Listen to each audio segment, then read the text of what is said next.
WhatsApp પર હમણાં મેં એક મેસેજ જોયો હતો, મને બહુ ગમ્યો, તો એ વાત તમારી સાથે શેર કરવા માગું છું. હમણાં 4 રાજ્યોની ચૂંટણીના પરિણામો જોયેલા અને એના પરિણામોના ઉન્માદ પરથી એક પ્રશ્ન થાય છે. ચૂંટણીની હાર હોય કે જીત, આપણા જનમાનસમાં હારનારાના સંઘર્ષને બિરદાવવાને બદલે તેની મજાક ઉડાડીને ઉતારી પાડવાની પ્રવૃત્તિ કેમ ચાલે છે એ સમજાતું નથી. સૌપ્રથમ આપણો સમાજ જીતને અતિશય મહત્વ આપે છે. ઉગતા સૂરજને નમસ્કાર, આ જે કહેવત છે એ માત્ર શબ્દો નથી, પરંતુ આપણી અસમાન માનસિકતાનું પ્રતિબિંબ છે. જે જીતે છે તેને માથે ચડાવે છે અને જે હારે છે તે વિલન બની જાય છે. આપણે પરિણામને એટલું પૂજીએ છીએ કે પ્રયાસનું મૂલ્ય ભૂલી જઈએ છીએ.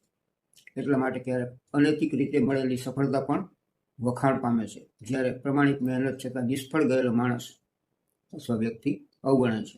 આ જ સામાજિક દબાણના કારણે પરીક્ષામાં મહેનત કરીને પણ નિષ્ફળ ગયેલા વિદ્યાર્થીઓ આત્મહત્યા કરે છે. બીજું, સોશિયલ મીડિયાના પ્રસાર સાથે જાહેર ચર્ચાનો સ્વભાવ બદલાઈ ગયો છે. ટ્રોલિંગ, મીમ્સ, ટીકાઓ ઝડપથી લોકોનું ધ્યાન ખેંચે